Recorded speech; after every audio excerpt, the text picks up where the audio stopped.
السلام عليكم، ازيكم يا شباب؟ عاملين ايه؟ يا رب دايما تكونوا بخير وفي صحة وفي سلام وفي سعادة يا رب العالمين دايما. ويعني جاي النهارده اجاوبك على سؤال مهم او على طلب مهم جدا. كتير منكم قال لي عايزين حلقة عن العطور الشتوية الاقتصادية. حلقة تكون فيها عطور شتوية بأسعار مناسبة، ولكن في آن الأوان إن احنا نعمل الحلقة دي النهارده. جايب لك مجموعة متنوعة من العطور لأكثر من لون عطري، فتقدر تختار يعني تسمع الحلقة وتختار البرفيوم اللي يناسبك، بيرفيوم اللي يمشي مع شخصيتك او يمشي مع الفكره اللي انت بتحبها في العطور. ولكن قبل ما ابدا حابب انوه على شيء بسيط، هسيب لك في التعليق المثبت لينك قناه الانستجرام للي حابب يتابعني على القناه، هناك بيكون التواصل معايا فيها اسهل. تعالوا نبدا دار محببة إلى قلبي. محببة إلى قلبي أولًا لأن هي يعني إيه، دار مصرية، ودي حاجة فخر بالنسبة لي. محببة إلى قلبي لأن هُم بيشتغلوا في صمت بدون ضجيج، وبيعملوا يعني تقدُّم من تقدُّم إلى تقدُّم إلى تقدُّم، بدون ما يكون في عارف أنت إيه، في كلام كتير. هُم ماشيين بمقولة يعني إيه، العمل أهم من الكلام. فتعالوا نتكلم على واحد من دار المصرية، دار أثينا. برفيوم اسمه لورنس. هذا العطر يعني على ضرب وعلى خطى ويحاكي عطر بلوند عنبر من كلاف كريستيان، واحد من العطور العنبرية اللي أثارت الضجة في الفترة الأخيرة.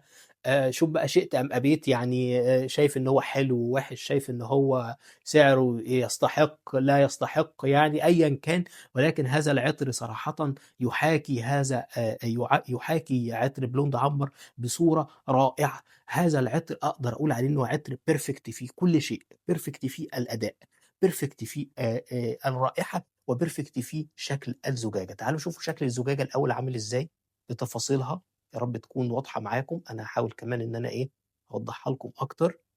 تفاصيل الزجاجة، حتى ملمس الزجاجة، ملمس الزجاجة ملمس مخملي، وكأنك يعني بتشتري عطر نيش بمئات الدولارات. هذا العطر يعني إيه، عبارة عن رائحة عنبرية مع رائحة تابلية حارة أو دافئة، ويتخللها مجموعة من الزهور. برفيوم نقدر نقول إن هو عنبري، طبعًا مغلف برائحة بوذية واضحة من مشروب الرم، وكأنه يعني إيه، برفيوم الليالي الشتاء، سهرات ليالي الشتاء، مناسبات ليالي الشتاء. عندك أي مناسبة مهمة جدًا، البرفيوم ده لازم يكون خيار مطروح من خيارات سهرات الشتاء. برفيوم بصراحة من أول مرّة شمّيته وهو يعني إيه، خطفني كده وخلّاني لأ، أنا محتاج إن أنا أركّز معاك شوية بقى. فبرفيوم perfect، perfect، perfect. وأنا لمّا أقول لك إن العطر ده عطر رائع، فأنا مش بابالغ لإنه حقيقي رائع، رائع في كل شيء. الأداء بتاعه أداء مُذهل، ثبات بيصل لتاني يوم مع فوحان على الأقل ساعتين، 3 ساعات. آمم أنت عبارة عن فوّاحة متنقّلة، في خلال الساعتين ال3 ساعات الأولى أنت فوّاحة متنقّلة. وبصراحة من العطور اللي اتبسطت لإن جالي عليها إطراءات كتير جدًا، جدًا، خاصةً من إخواتنا الخليجيين هنا في دولة الكويت. بصراحة يعني بيبقى عندي نوع من الاعتزاز والفخر كده لمّا باجي أكلّمهم ويسألوني على الperfume وأقول لهم على فكرة دي دار مصرية، دي دار مصرية. فيعني بصراحة يعني بيبقى عندي نوع من الاعتزاز والفخر زي ما قُلت لك. الperfume يستحق بشكل كبير جدًا من العطور اللي أنا أنصحكم إن أنتم تجربوها. ولدار أثينا من تقدُّم إلى تقدُّم. بالمناسبة الفيديو ده لا إعلان ولا هم يعرفوا إن هم ممكن ما يكونوش يعرفوني أنا شخصيًا يعني. فيعني إيه، عشان الناس اللي تقول لك دي إعلانات ومش عارف إيه والكلام ده يعني. فما علينا، تعالوا الperfume رائع، جرّبوه وهتدعوا لي. تعالوا ندخل على لون آخر مختلف من العطور، ولكن عطر يعني وقفت أمامه كثيرًا. من العطور اللي موجهة للون معين. لو أنت بتحب رائحة العود القوي، لو أنت من الناس اللي بتحب تستعمل كمان حتى أدهان العود، فالعطر ده هيكون خيار جدًا ممتاز بالنسبة لك. عطر العود الأزرق من دار العربية للعود. العطر ما فيهوش فلسفة كتير، ولكن أنت يعني لمّا تيجي تشم الperfume ده وكأنك جبت تولة دهن عود. لو قدامي تولة هنا ممكن أجيبها لكم والله. كأنك جبت تولة دهن عود زي كده، ماشي، ثواني. كأنك جبت تولة دهن عود زي كده وسكبتها داخل هذه الزجاجة. أنت بتشم الperfume عبارة عن دهن عود كمبودي زي ما هم قايلين، مع دهن عود هندي. أنا ما أعرفش في الأدهان أوي وما أفهمش فيها، ولكن اللي أنا أقدر أقوله لك إن أنا شامم رائحة عود قوية كأنها دهن عود مع رائحة ترابية، معاها كمان رائحة مسك، ولكن هنا أنا شامم برضه إن في لمسة حيوانية واضحة، فمن العطور اللي ما ينفعش تروح تشتريها إلا لمّا تجرّبها.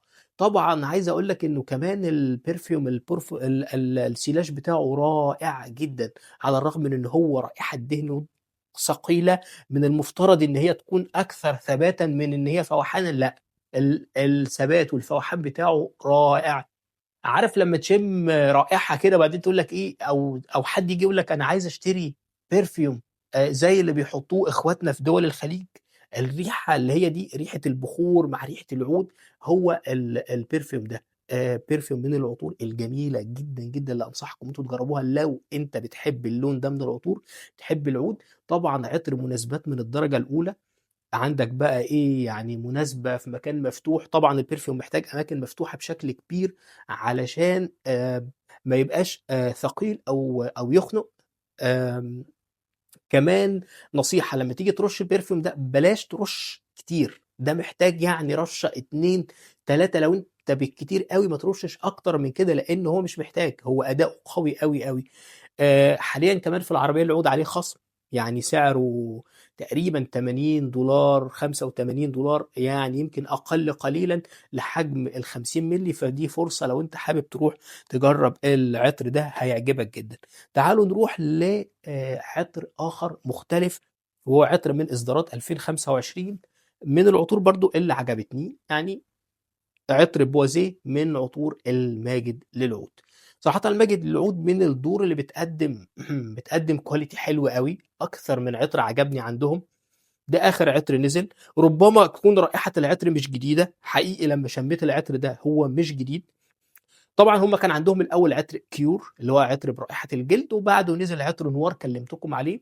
نوار كان عبارة عن رائحة عود مع رائحة فاكهة، فاكهة ناضجة بشكل كبير جدًا. أمّا بوازيه فهو مختلف، هو واخد رائحة العود هتحس بيها بشكل خفيف أوي، ولكن اللي مسيطر على العطر هنا بشكل كبير هي رائحة الجلد، وكل ما تشم رائحة الجلد دي هتفكّرك بعطر يعني مكسّر الدنيا في كل حتة، عطر Imperial Valley.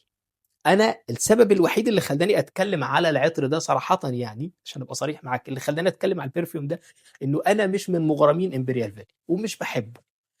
ف أو مش عايز أقول لك مش باحبه، الرائحة بتاعته حلوة مش وحشة، ولكن للأسف الperfume بيجيب صداع، الperfume قوي أوي لدرجة الإزعاج، لدرجة مش مطلوبة، وأنا ملّيت من كتر ما أنا باشمّه حواليّا في كل مكان، حتى هنا عندي في الكويت برضه، يعني تقريبًا أنت بتشم عطرين طول ما أنت ماشي، ما فيش غيرهم اللي شغالين حاليًا، يا إما بتشم كاريزما أو بوا إمبريال أو نفس الخط ده، يا إما بتشم Imperial Valley ونفس الخط ده.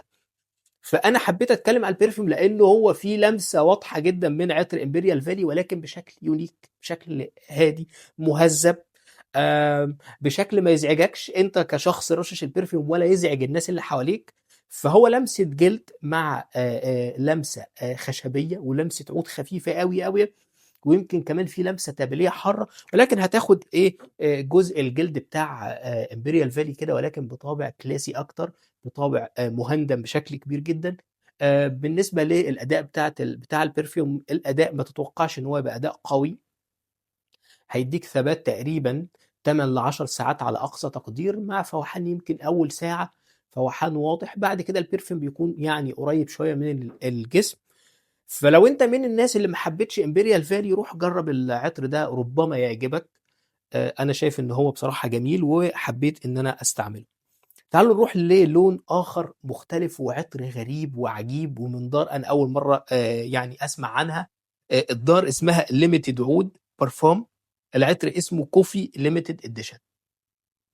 الperfume ده شمّيته مع يعني صديقي العزيز أخونا زكريا. آآ من الاسم واضح Coffee Limited Edition، شمّيت مع العطر ده وبصراحة من وقتها ما فارقنيش، perfume perfect، perfect لو أنت بتحب رائحة القهوة، اوعى العطر ده يفوت من تحت إيدك. هتقول لي أجيبه منين، أجيبه إزاي، أنا باقول لك دَوّر عليه وهاته لو أنت بتحب رائحة القهوة، رائحة في منتهى الشياكة ومنتهى الجمال، ورائحة قهوة واقعية، وكأنك بالضبط قاعد داخل أحد محال القهوة الفاخرة، كأنك دخلت كاريبو كافيه. كأنك دخلت ستاربكس وأنت داخل من برّه، الريحة اللي في الجو اللي هي رائحة القهوة مع الإسبريسو مع رائحة الحليب المبخّر، كل الأجواء اللي أنت بتشمّها حواليك دي هو ده، مجرّد ما ترُش perfume كده، تعالوا كده، الله! وكأنك داخل أحد هذه المحل، كأنك قاعد داخل جوّه أحد محل القهوة الفاخرة. أنا بالنسبة لي كمان بيدّيني إحساس حلو أوي، بيدّيني إحساس إيه بقى؟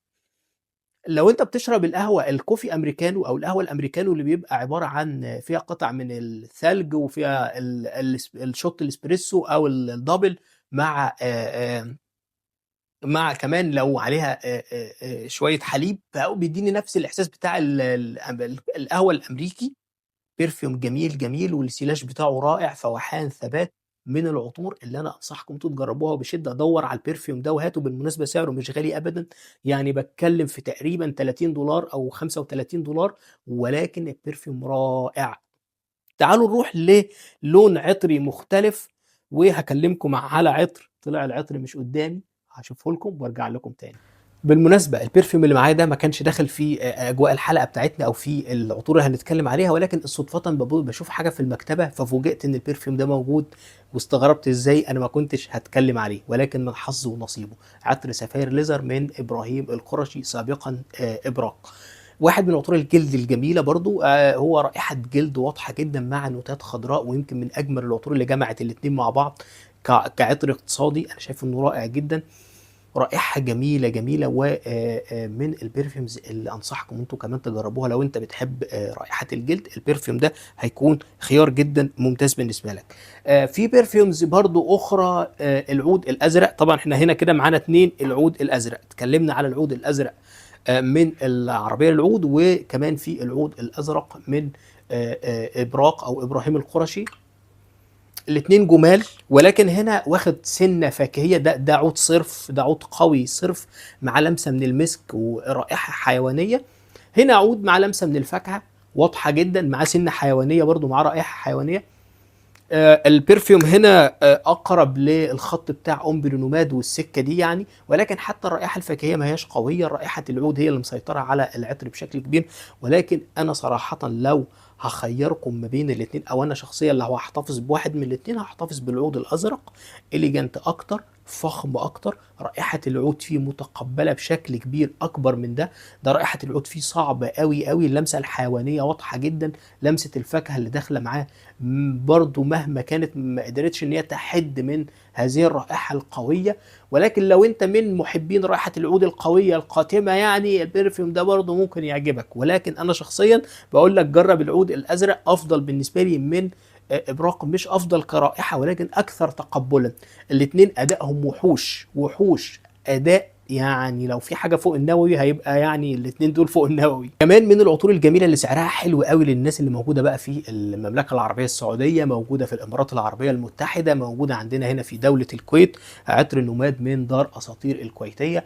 واحد من العطور كمان الجميله لو انت بتحب رائحه الهيل، العطر ده هيعجبك جدا. اتكلمت عليه قبل كده، رائحة هيل معاها لمسة من العود ولمسة من الجلد واضحة بشكل كبير، ولكن رائحة الهيل واضحة وجميلة، وده بالنسبة لي من أجمل العطور اللي وظفت رائحة الهيل مع أداء كمان. أنا بالنسبة لي أداء قوي قوي، فمن العطور اللي أنا أنصحكم أنتوا تجربوها.